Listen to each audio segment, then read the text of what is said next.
Welcome to the Limitless Leaders Podcast. This is a show where my guests and I explore and expand on all things mindset, leadership, and communication. On the show, I interview inspiring leaders, business owners, and entrepreneurs from all walks of life, where they share their stories, experiences, and lessons. This is a podcast for you if you're looking to learn, grow, and accelerate your life, career, and who you are.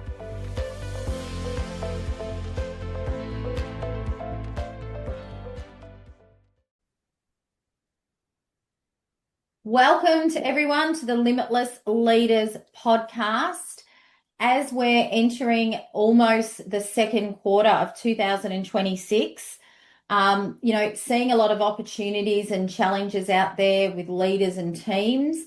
And this has led to having an amazing guest today who I'll introduce you to in a moment, who has written an amazing book called Energetic Leadership. I'd love to welcome you, Gitte Madelaire. How are you? I'm fine. I'm very well. I'm sitting here in Denmark, Northern Europe. Almost midnight there, so appreciate your time.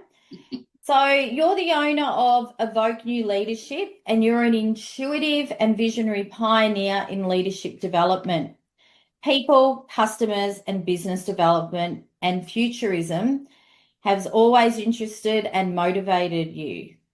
When we succeed individually and together, we can have a better tomorrow than today. You've got a strong background in corporate business at companies such as Fona, HMV, Codan Insurance, Volvo Trucks, and Insure Insurance Brokerage. And you're now inspiring leaders all over the world with your new book, Energetic Leadership, through keynotes, facilitation, and mentoring. So Gitte holds a BSc in Business Administration from Copenhagen Business School and an MBA semester from the University of Victoria. So I know, Gitte, you've had some time in beautiful Sydney. Gitte also has traditional leadership courses and certifications in the intuitive and feminine future leadership, inner sustainability, and energy-based leadership, which I just loved.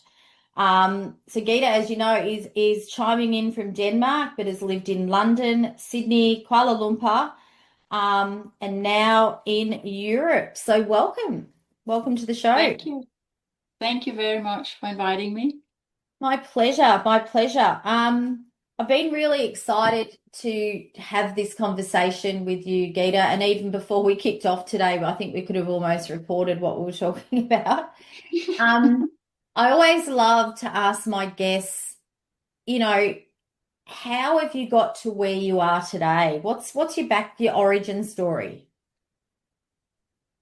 Well, the story is that I have had a long life in corporate life, and I've had my education, as you said. I have my family. I'm married to Renee. Not me. We have not three. Me. Not you, but his name is Renee, spelled a little bit different. We have 3 boys. They're grown up and moved out of the house. So in that sense, it could sound a little bit normal, maybe in the old way. But I would like to start the story about my life at another focal point, which is when my parents got divorced, and I was 13.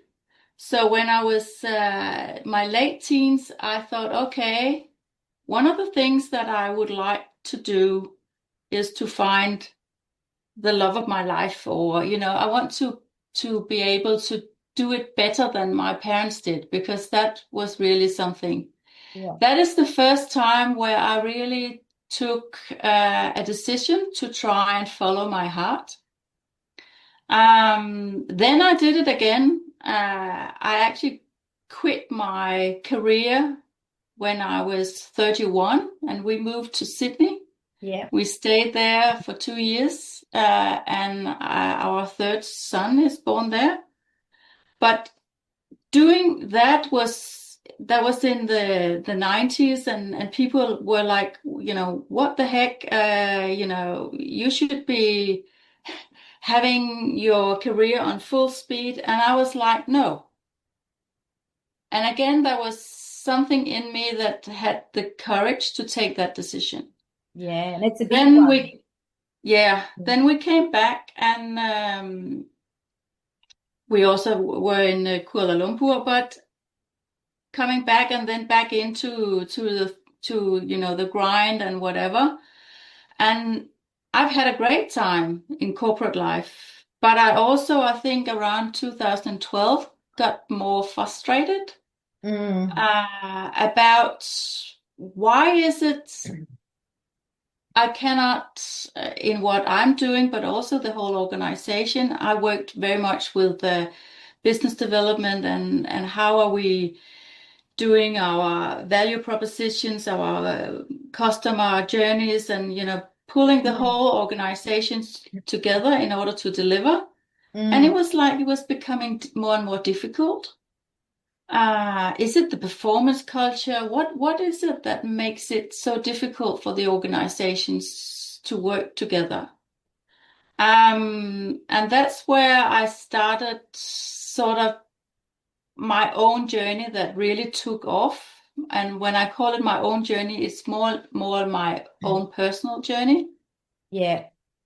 And that sort of really kicked off there. And then in 2022, I decided to start my own business. I thought, okay, I want to try and inspire people in a different way. So I got lucky in the sense that in that period, I also lost my job at one stage, and it gave me a break. Yeah. So a break to just be, and it really made me still. I can see it now, intuitively went inside. Yeah. And it really opened up. So in 2019, I decided that there's something else, and I was told I was going to write a book, and I thought, well, I'm not a journalist, what is this book going to be about? And then over a year from 2019 to 20, it's sort of, okay, this is what the book is about. So yes, I started writing the book while I was still working, and I thought, okay, this doesn't quite work. And I knew that I have to sort of go all into what it was. Yeah. So this story about my life, I think, really is also about being able to open up. And if you had asked me 10 years ago, I would never ever have said that I was an intuitive and visionary person.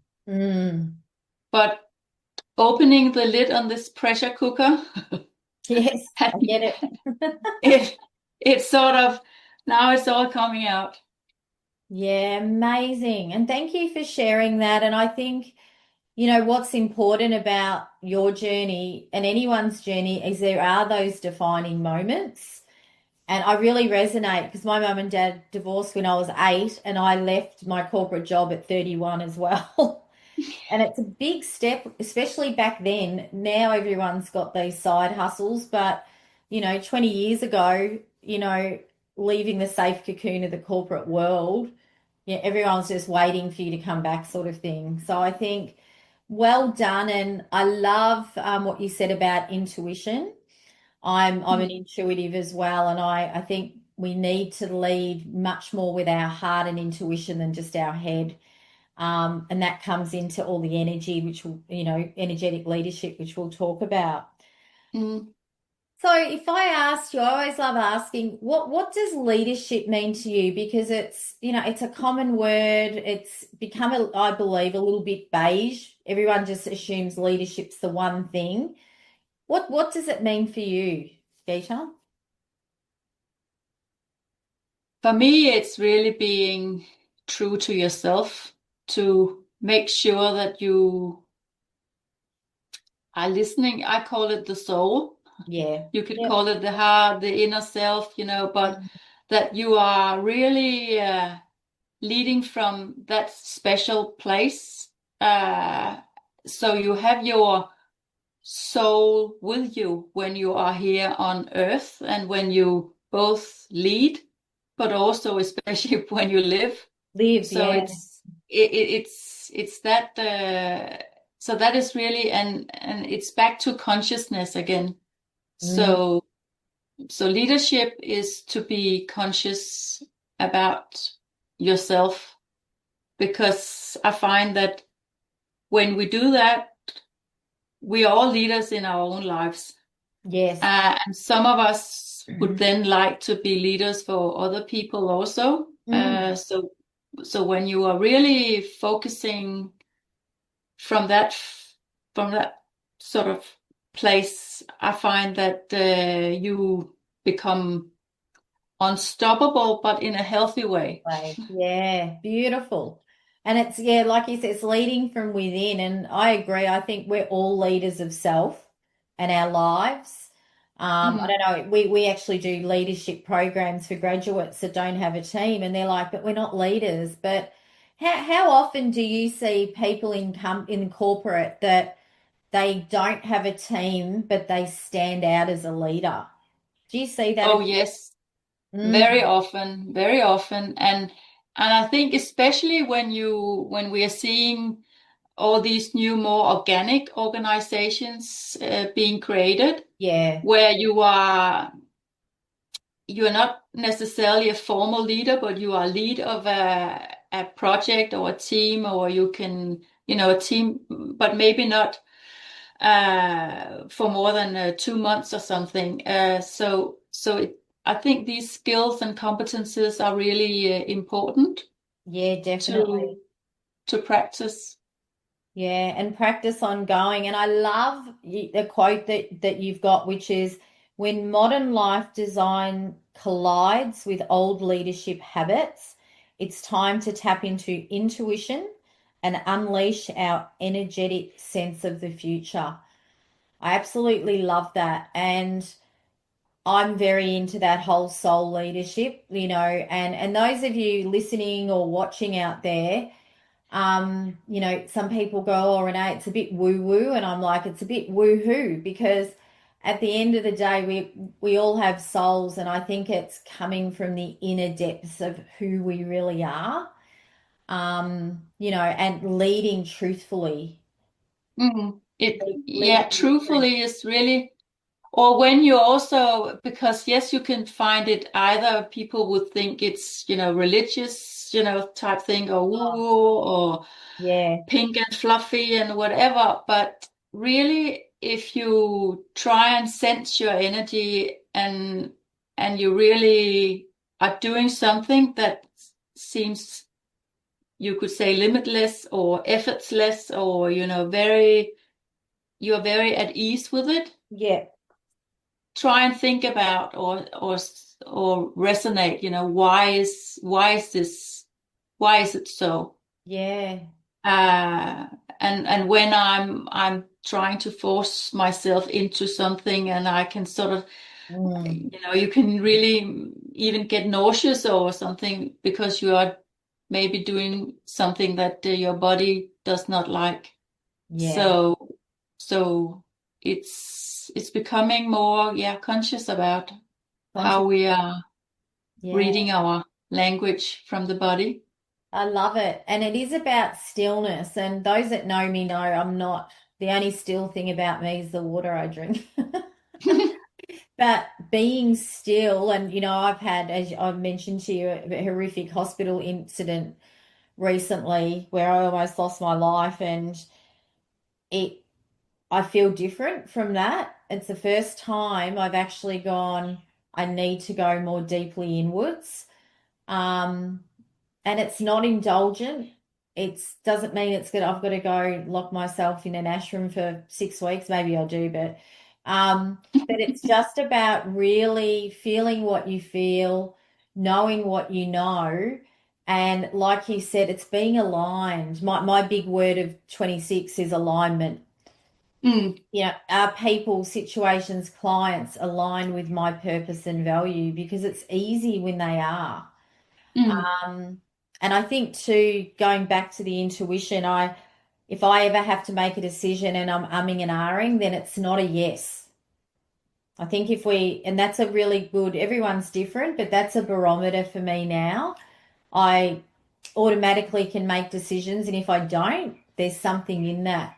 Have you got any strategies for our listeners around, how to create some stillness to really make sure you're aligned with your leadership? Yes, it's actually when I'm asked if to only give one advice, I always say to be still. And when what I mean by that is it can be really scary for some people. So it of course it varies to be still, but for some it would be just to maybe not talk for a minute. For others, it could be still, close their eyes for 5 minutes, just listen within. Um, but and then you can even be quiet for a longer time. But the whole purpose of it is really to try and sense your body and also try and get an understanding of because everything is energy. Yes. And it's invisible and it's physics and quantum physics and Hmm. so but when we start noticing, this you could call the signs, the signals from our body, uh, we will be able to much more easily tap into our intuition. Yeah. And our intuition is helping us to what I call walk on two legs because Mm. until now it's like we've been walking on one leg, our masculine energy. It's got nothing to do with men necessarily, but our very performance driven and Task whatever. oriented, a lot of doing, got a lot Yes. of being. And Mm. and when I do my workshops, I often start up with, okay, stand on one right leg and try and walk. Yeah. And some people cannot. Others, they can jump around on one leg, and it's amazing what they can do. Yeah. But then we just put down the intuitive leg also, and then it's just a metaphor. But um, to be still, so it can be just for a moment. It could also, a lot of people have a lot of joy being out in nature. Yeah. Yeah. So go for a walk. Um, but I think the best advice, apart from being still, is to find your way of being still because Your own don't way. compare don't compare it to what is your neighbor doing or the Mm. one sitting next to you because we're so different. That's Uh, important. That's important because yes. the mindfulness, I struggle with meditating, but my mindfulness is cooking.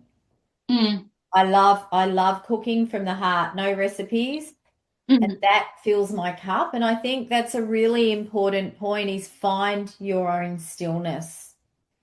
yes. So it's like, Mintzberg here, Henry Mintzberg has this triangle where it's science, art and our craft. So a lot of people also have enjoy, doing things with their hands.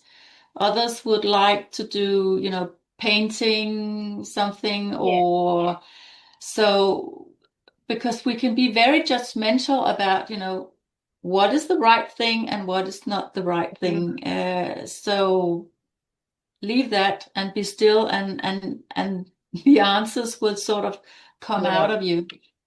Without having the intention of what does this mean? Tell me now. I think it's about being in the moment. Yeah, I think I've always said, what's your leadership signal? And, Mm, frequency, and those listening, frequency is not new. Sound emits frequency. I know, Geeta, through some of my treatments, I use this app called Frequency. hmm. Amazing. And it does the different hertz for the different healing and relaxation. It Mm, really helped me. yeah. At first I was like, how is this going to help me for 30 minutes? Is beep, beep, beep, beep, beep. And then I'd fall asleep. Mm. So it's finding how important do you think curiosity is in being Oh, still and being an energetic leader? very much. I'd actually, in my book or in my concept, the leadership, energetic leadership concept, I divide it into three areas. Yeah. And so the first one is foresight, to be Mm, foresightful. So I also call it to be able to look out the window, yeah. to notice the horizon. And in order to do that, because that is a huge issue for a lot of leaders, they do not look out the window. Mm. They are not foresightful. They look down in their computers, in their problems, in their whatever. They're in it. They're in it, not on it. Yeah. Yes. So in order to be foresightful, you need to be curious. Yeah. And then, of course, when you see what you see, and you need to be able to prioritize, Yeah. because not all of us are going to do AI in the, you know, Mm. broader sense, or so whatever the decision could be. The second one is personal development. Yeah. So that is an area where we practice presence and then energy consciousness. Mm. And that is really crucial to being grounded. I often talk about a reed. You should be able to sort of blow in the wind, but Mm. you don't break. Yeah. But some people think, when you say you should be in balance or grounded, it doesn't mean like you should stand still, like, Yeah, you're not static. Yeah. no, not in any way. So you should be able, now I'll really work through and I'll do a lot, but then I should also be able to restore. Mm. So that's the second thing. And the third part of energetic leadership is business transformation. Yeah. So how do you convert, your uh, looking out, looking in, and how do you convert that into your business, or if it's a business that you are working for, how can you be part of that company without being a resource, but being a human who is able to live your full purpose Yeah. within that company. So it's very much just like you were reading the subtitle of the book, our life design is changing. It is. We want to design it ourselves now, Mm. not being told anything. So in business transformation, it's a matter of practicing courage, Yeah. and then of course your ability to act. Mm. Take action. Yeah. Yeah. Absolutely love that whole, it just, and I love what you said, we have the choice to be who we need to be. In the past, it was a bit shunned on. I mean, Mm. you look back, when I started my business 20 years ago and I ran a values session for a team, they're like, values sounds a bit too esoteric, Renee. Can we just call it what's important to the team? And Yes. and now we go in and run, head, heart, gut leadership. It's, and it's funny sometimes you probably come up against this too, where people go, I don't know. I think leadership's logic, I just get this feeling in my gut that it is, and I'm like, Mm.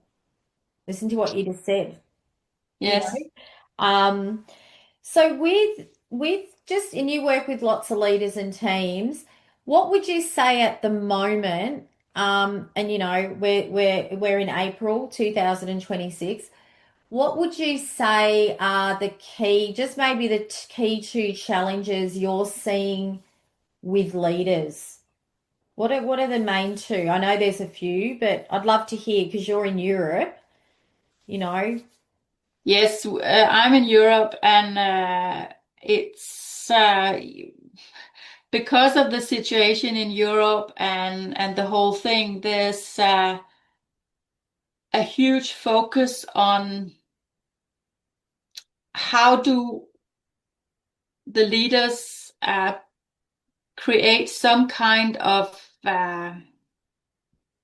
they use actually the word hope, Yeah, but also in that sense also kind of stability. Not that nothing is going to happen, but because there's so much chaos and rupture and everything. yeah. So how are we creating hope for the future? Which is So optimism, right? yes, so we've heard so many times, hope is not a strategy, but that is actually what both because of all the war going on, but also young people being scared about the future for a lot of reasons. Yeah, So it's that sort of direction, stability, yeah, hope.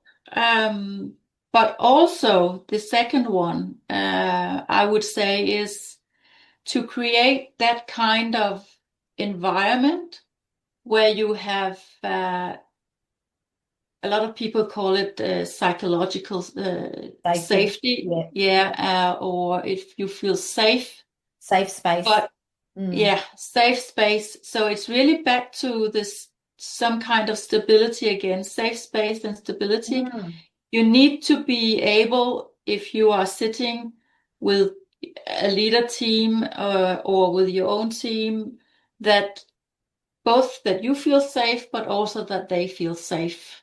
yeah, that's a Uh, big one. That's a big one. and yes, so it's not so much about, of course, it's also about, the performance, what we're going to do, products and services and all that, but it's much more on the leadership agenda, Yeah, but also on what I call the purpose and the mm, values. yeah, it's a big So one. the softer, some would say the softer issues. Yeah, yeah, no, I totally agree. And hope was in the top four things in the latest Gallup research. It's never been up that high. And hope, Yes. people need hope when there's uncertainty, and the world's uncertain, right? It's changing that fast. AI, the wars, Mm, everything, yeah, got everything going on. Um, but I think.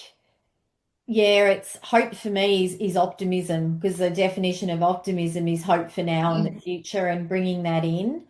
And yeah. I have to say, in the work that we do, Asia Pac, very, very, very similar. I didn't think they'd be that different, but I think it's having that certainty, having that hope, focusing on what isn't changing, because we all Mm, tend to focus on what's changing or what we haven't done, but really focusing on what is.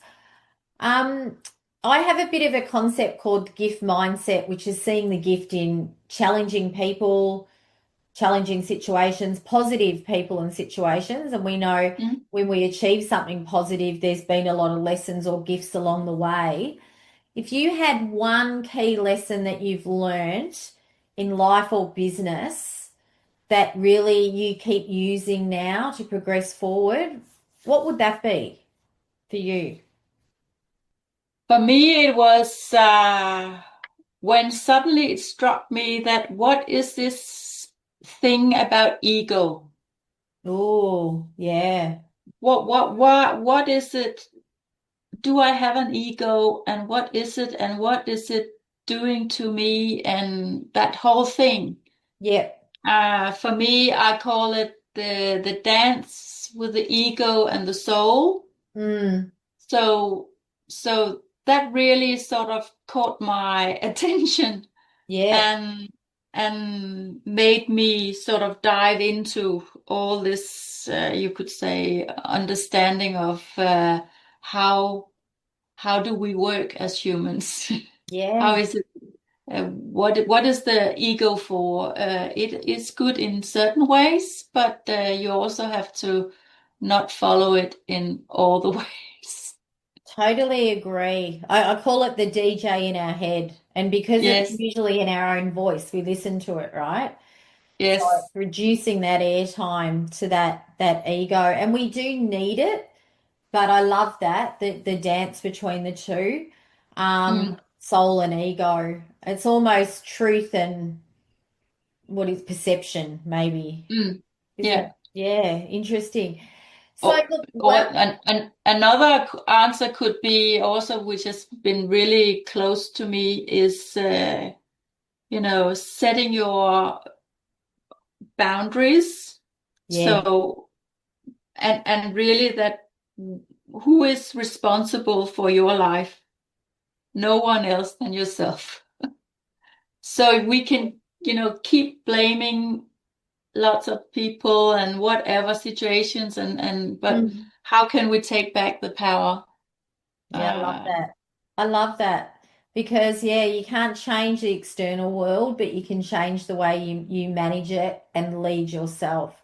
I mm, sometimes think to myself, if everyone just stepped into their own power, how amazing would the world be?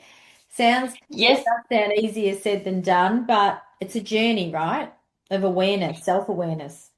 yes, and it's especially when you have wars going on like we have, and for some people it's like um, if you don't involve yourself also with all your sensitivity and feelings and Mm, into these areas in Europe and in Middle East, it's like then you are not an empathetic person or anything, and I disagree a little bit with that because it is what is the best thing we can do as humans?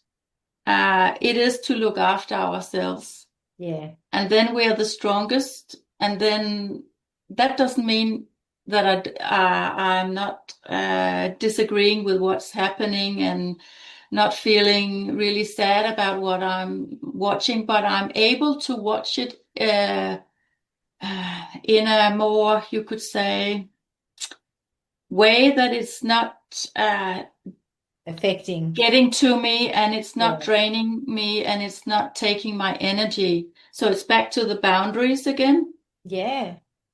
Uh, so so yes, that's we get a lot of situations all the time Yeah, during the day that's the only to constant, test. right? Yeah, we do. And we will, and I'm big on boundaries, what's okay, what's not okay. I always say to people, if you don't have them, it's like driving down a steep road without speed humps, you're going to go out of control. Um, but yeah, setting your own boundaries and really adhering to those. Whether it's fitness, whether it's mindset. For me, it's exposure to different Mm, social media. I don't watch the news, Gitte. I've been on a news diet since I was 12 years old. I just mm, feel that's in the past. It's already happened. I know what I need to know. You hear things. mm. But it's all about controlling and absorbing the things you can influence, I think, and letting go of what you can't. And even doing a review of that, whether it's mentally or journaling or, that sort of thing as well. Um, so the book looks amazing. And so the book Energetic Leadership, I'd love to just ask you, who's the book for? And you mentioned when you knew that precipice of when you wanted to write it, but who it's for, and if you had to give me just a key overview of the book and what our readers can get out of it, what would that Mm. be? Well, the book is for brave and curious leaders. Beautiful. Love And that. the reason why I say that is if you are sort of not really curious about the future, Mm, then it's not for you. no. If you're not curious about how can you be a better version, to use that Yeah. phrase, of yourself tomorrow than you are today, then it's not for you. Yeah. Um, because my impression is that the world, our planetary world, needs brave and curious people in order to come up with better solutions to everything. Yeah. And it all starts with ourselves. And if we're not willing to just understand the consequences of our future and know why is it that we need to practice and learn new skills and competences, if you Mm. don't have that interest, then the book is not, For you. not for So it's you. almost, yeah, if you've got a fixed mindset and believe you can't do and be It's more, exactly that. forget about it. And I love that, So, brave and curious, because you need to be curious to be brave, and you also need to be brave and let go to be curious. And curiosity to me is a superpower. yeah. It's the only way we can learn and really unpack new possibilities. Especially with our team, I think curiosity leads to collaboration. If you can all get curious together, even if it's about something that doesn't come to fruition, just Yeah, do it. it's a bit Yeah. like going on holiday. We might say, okay, the future just looks certainly challenged. Yeah. Yes, but I want to be also drive this optimism, not Mm, from my head, but from the inside, because I truly believe that we have so much potential that we have not unleashed. yeah. And we need to dig that gold into all Mm, our deliveries. Uh, so uh, so so if you look at it as if you're going on a holiday, if yep. you go on a holiday, you're also looking forward to your holiday and wow, and you are sort of Yeah. okay with if something is not 100% perfect because then it suddenly rains or something else happened. But you're still finding a way through. Yeah, I So, love that. I did Gita last September. I went to Italy for a month with my husband. Never been to no. Italy, and it's my background. And I actually have never had such a sore neck from looking up. Wow, wow, wow. And it's like, yeah, just being open and curious, and I call it childlike wonder. You Hmm. know, I think as adults, a lot of us have what we call curiosity, which is, how did the magician do that? And we forget about it. But I think we really need to have this trait curiosity that's more innate. I think that's important. Um, Yes. Energy is amazing. Soon as I saw your book and heard about you, I really resonated because energy is something we're known for. Energy is how you show up. Um, I'm a big believer in being 20% up in energy in a room. So not matching, actually being up and doubling it on a Zoom, right? Because a Zoom Hmm. sucks a lot of energy. And energy goes a lot deeper in your book. I understand that. But for leaders that feel a bit or are lower in energy naturally, is there anything they can do to lift that up if they're aware that, they could have a bit more oomph and a bit more presence? Yes, there's actually some exercises in the book, and I also call them if you are sort of really, what is it I'm really into? Uh, I call them energy snacks. Oh, I love that. So if you don't sort of know what to do, have a look on that page in the back of the book. But it could be like if you really want to, is it because you need some energy to celebrate something, you finished something, the team Yeah. has done something, then go and sing a song or do that together. Maybe it is you want to be in a better mood. Mm, Then you can go and hug someone if there's yep. an animal you like, or if it's that you really need to gain some more physical energy, maybe you should eat something Yeah. Can or be you the should little sleep. things. Yeah. Yeah. So it is, and it could also be that, like we talked about earlier on, that you really find that okay, uh, there's too many people. I just need to withdraw. Yeah. You can be Whether it's overconnected. Yep. whether it's your whether if you are at work, maybe there's a silent room you can sit there for a moment, Mm, or at home, you just no, I'm not watching television tonight. I'll be with myself. yep. So these energy snacks, but coming back to the stillness, it could also be very easily just be still, close your eyes for even 60 seconds is giving you a lot of boost. Yeah, I love that. And it's tapping in, I call it 5D energy, emotionally, socially, mentally, physically. Where am I if I'm not at my optimum? What needs to happen? And I loved what you said, Geeta, about withdrawing, because sometimes I know I can feel overconnected. We're around so many different people every day.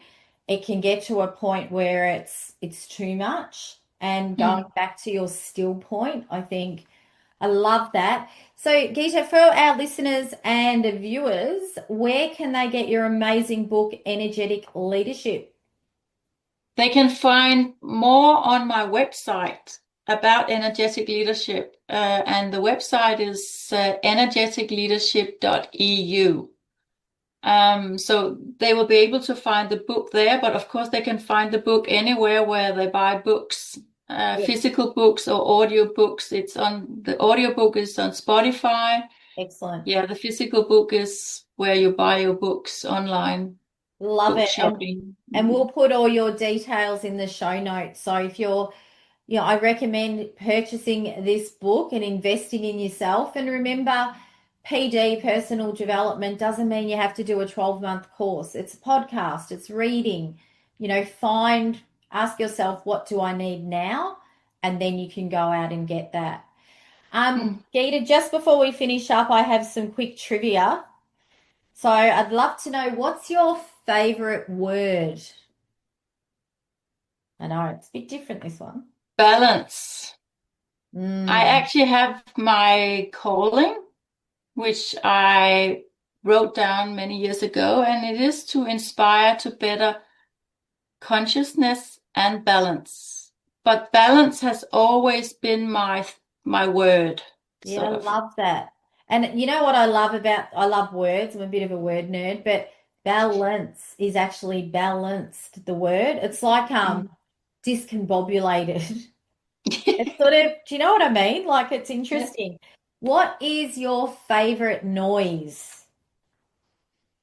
My favorite noise. You're doing really well Ooh, for almost midnight, Geeta. yeah, but noise is, I was going to say, birds singing, Bird, but yeah, I like that. that's beautiful.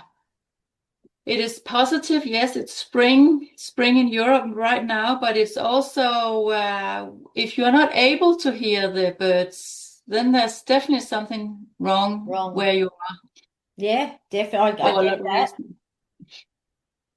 It's your last night on this planet and you can have any meal you want. What would it be?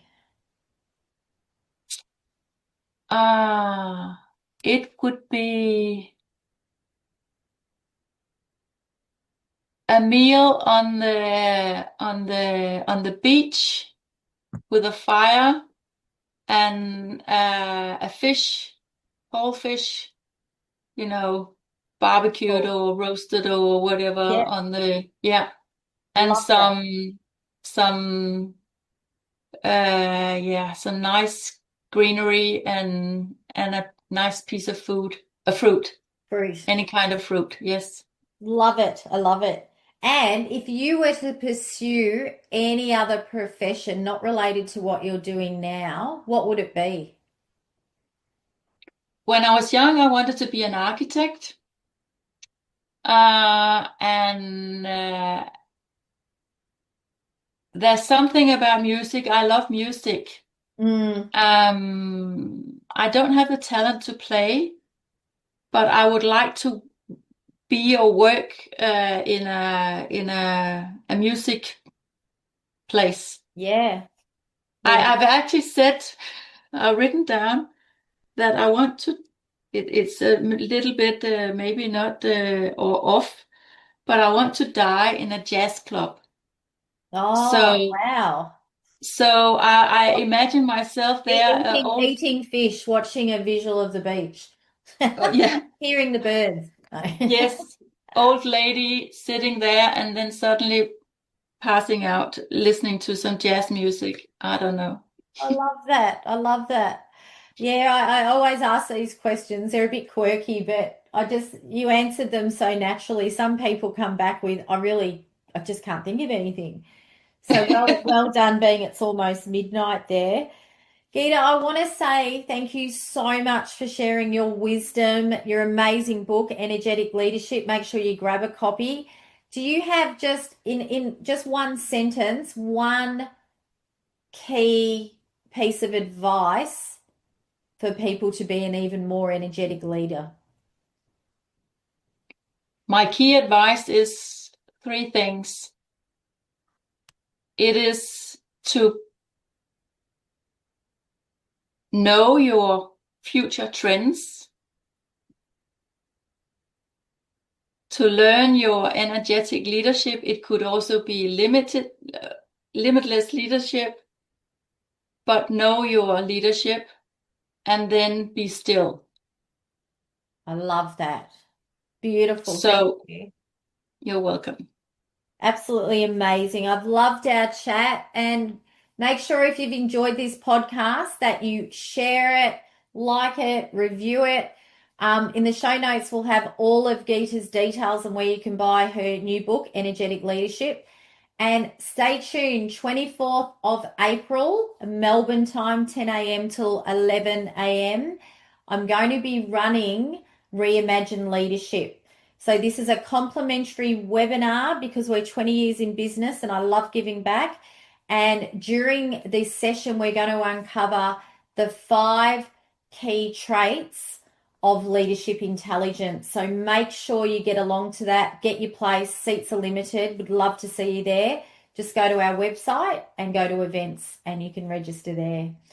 Thank you again, Gitte, for being here tonight, your time. And yeah, really looking forward to hearing the feedback on this podcast. And thanks again for sharing everything. Thank you for inviting me, Renee. Thanks a lot. Pleasure.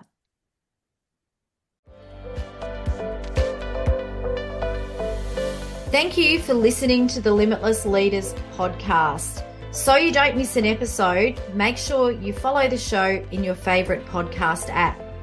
Feel free to share this podcast with your family, friends, and work colleagues. If you're enjoying the show, find out more on what we do at RG Dynamics at www.reneegiarrusso.com. Until next time, be limitless.